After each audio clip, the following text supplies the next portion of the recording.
কিছুদিন আগে তার পেটে প্রচণ্ড ব্যথা হয়, পরে একটি হসপিটালে ভর্তি হন। সেখানে সিটি স্ক্যান এবং টিউমার মার্কার করেন, দেখা যায় CA-99 প্রায় 120 ইউনিট পার লিটার এসেছে, যেটি সাধারণত আপার লিমিট হচ্ছে 34। পাশাপাশি সিটি স্ক্যানে দেখা গেছে পিত্তথলির ফান্ডাসে একটি টিউমার। আসসালামু আলাইকুম, আশা করি দর্শক মণ্ডলী ভালো আছেন। আমি doctor Mohammad Mustafizur Rahman, hepatobiliary and pancreatic surgeon, AMZ hepatobiliary and pancreatic সেন্টারে কনসালটেন্সি করি এবং লিভার, পিত্তথলি, পিত্তনালী ও প্যানক্রিয়াসের সার্জিক্যাল সমস্যার সার্জারি বা অপারেশন করে থাকি। আজ আমি পিত্তথলির ক্যান্সার নিয়ে আপনাদেরকে কিছু বলতে চাই। আমি সাধারণত যখন যে রোগের অপারেশন বা সার্জারি করি, চেষ্টা করি সেই রোগ সম্পর্কে আপনাদেরকে কিছুটা ধারণা দিতে, যাতে সেগুলো শুনে আপনারা আগে থেকেই একটু সচেতন হন এবং আপনার পাশাপাশি যারা আছে তাদেরকেও সচেতন করে তুলতে পারেন। আজকে যে রোগীর অপারেশন করলাম তার বয়স মাত্র 25 বছর। 20 দিন আগে তার পেটে, বিশেষ করে ডান দিকে প্রচণ্ড ব্যথা অনুভব হয় এবং একটি হাসপাতালে ভর্তি থাকেন। পরবর্তীতে সিটি স্ক্যান করে দেখা গেল তার পিত্তথলিতে টিউমার। পিত্তথলির টিউমার বা ক্যান্সার অনুপাতের দিক থেকে অন্যান্য ক্যান্সারের থেকে কম, কিন্তু ভয়াবহতার দিক থেকে এটি সবচেয়ে ভয়াবহ এবং জটিল, এবং এটি একটি নীরবঘাতক ক্যান্সার। নীরবঘাতক এই কারণেই বলছি, পিত্তথলির ক্যান্সার এমন একটা রোগ যেটি কোনো উপসর্গ তৈরি না করেই ক্যান্সার এমন একটা স্টেজে চলে যেতে পারে যে স্টেজে কোনো ধরনের চিকিৎসা, কেমোথেরাপি, রেডিওথেরাপি, ইভেন সার্জারি করা সম্ভব হয় না। সুতরাং পিত্তথলির ক্যান্সার সম্পর্কে আমাদের কিছুটা ধারণা থাকা উচিত। পিত্তথলির ক্যান্সার পিত্তথলির পাথরের মতোই মহিলাদের সাধারণত বেশি হয় এবং বয়স 50 বা তার উপরের বয়সের মহিলাদের বেশি হয়ে থাকে। পুরুষ এবং মহিলাদের পিত্তথলির পাথরের অনুপাত যেমন 1:3, ঠিক ক্যান্সারের অনুপাতও 1:3। তার মানে হচ্ছে প্রতি একজন পুরুষের বিপরীতে 3 জন পুরুষের পিত্তথলিতে ক্যান্সার হয়। আজকে আমি যে বিষয়টি বলতে চাই যে পিত্তথলির ক্যান্সার হলে তাদের উপসর্গটা কী রকম হবে। সাধারণত পিত্তথলির ক্যান্সারের তেমন কোনো উপসর্গ থাকে না।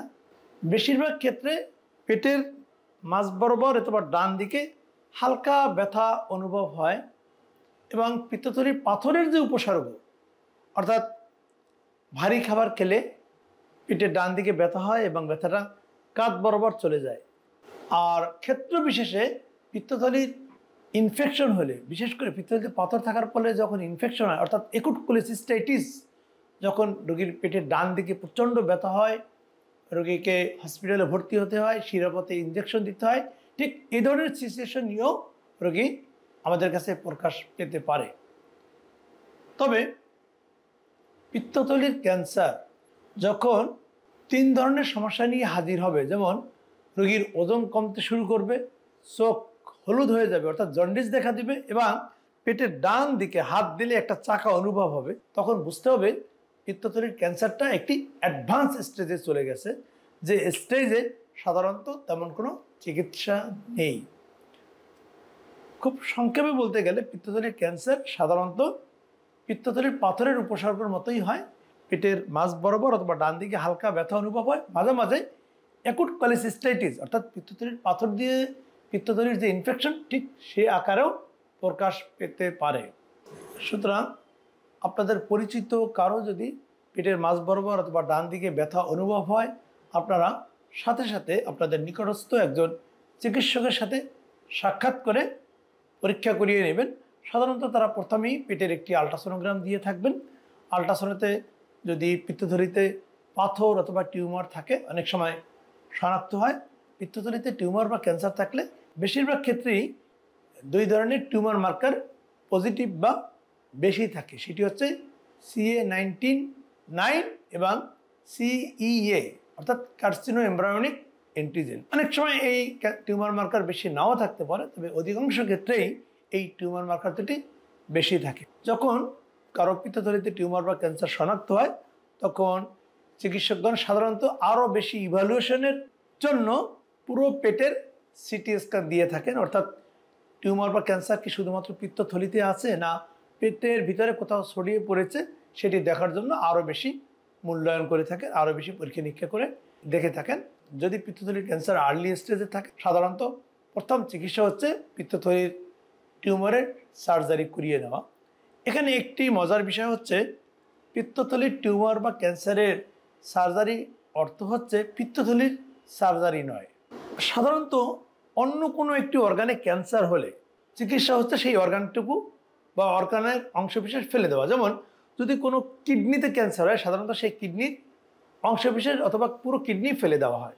কোলনে ক্যান্সার হলে কোলনের অংশবিশেষ অথবা পুরো কোলন ফেলে দেওয়া হয়। পাকস্থলীর ক্যান্সারের ক্ষেত্রেও ঠিক তেমনই। কিন্তু পিত্তথলির ক্যান্সারের সার্জারি কিছুটা ভিন্ন, এ কারণেই যে পিত্তথলিটা আমাদের পেটের ডান দিকে যে লিভার থাকে সেই লিভারের সাথে একেবারে ইন্টিমেটলি আটকে থাকে, অর্থাৎ লেগে থাকে। সুতরাং পিত্তথলি টিউমার সার্জারি করার সময় পিত্তথলিকে টাচ না করেই পিত্তথলির চারোদিকে যে লিভার তার 3 থেকে 4 সেন্টিমিটার লিভার তুলে নিয়ে আসতে হবে। পেটের ভিতরে যে কোনো ক্যান্সার হলে তার চারোদিকে কিছু লিম্ফ নোড বা লসিকা গ্রন্থি বড় হয়, সেটি ইনফ্লামেশনের কারণেও হতে পারে, ইভেন টিউমার বা ক্যান্সার সেই অর্গানে বা লসিকা গ্রন্থিতে চলে যাওয়ার কারণেও হতে পারে। সে কারণে সকল লিম্ফ নোড তুলে আনতে হবে।